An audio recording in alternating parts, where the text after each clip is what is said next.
Welcome back to Empower Yourself.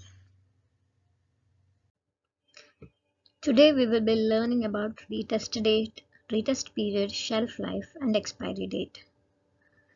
As we are so much confused about all those things, let us see them all in detail. Retest date. The date when a material has to be re-examined to ensure that it is still suitable for use. So here it says it is date. So date that is placed upon the material,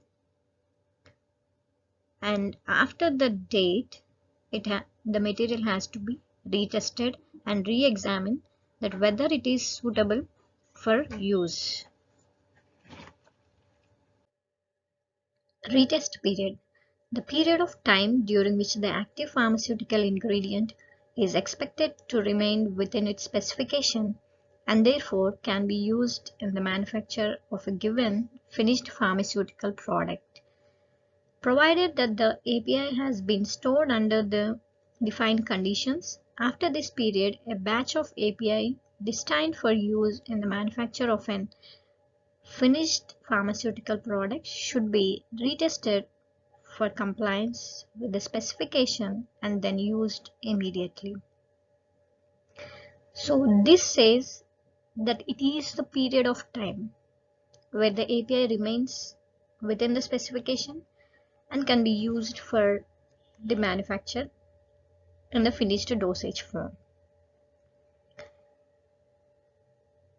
So after this retest period, the batch can be retested, and if it is meeting the specification limit, then it can be used immediately.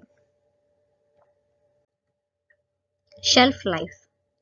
The period of time during which an active pharmaceutical ingredient or finished pharmaceutical product, if stored under the conditions in which the stability was established, is expected to comply with the specification as determined by stability studies on a number of batches of the API or finished pharmaceutical product. The shelf life is used to establish the expiry date of each batch. Here it says that the shelf life is the maximum period of time the product can be stored.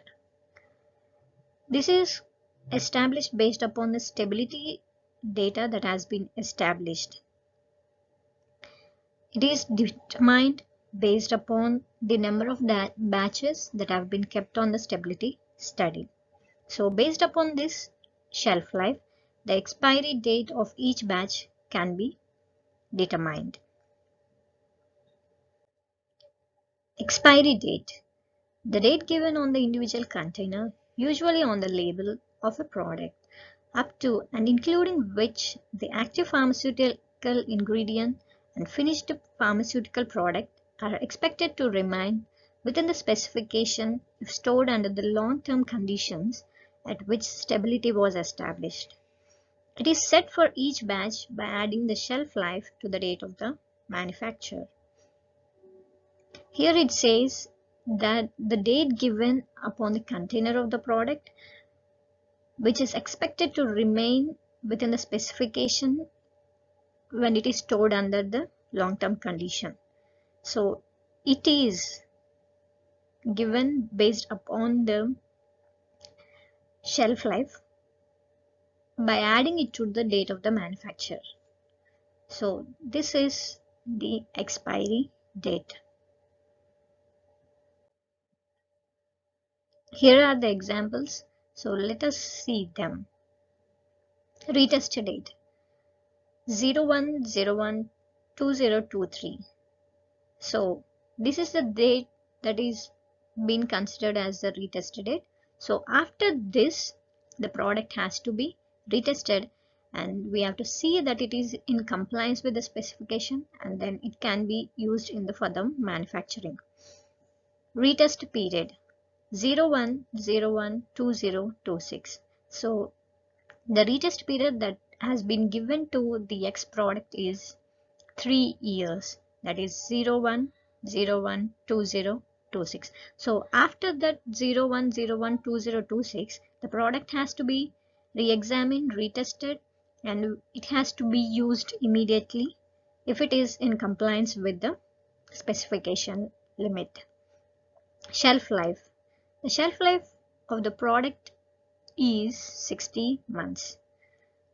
So coming to expiry date, we need to consider the manufacturing date. So the manufacturing date for the product X is 01/01/2023, and then the expiry date given based upon the shelf life is 01/01/2028.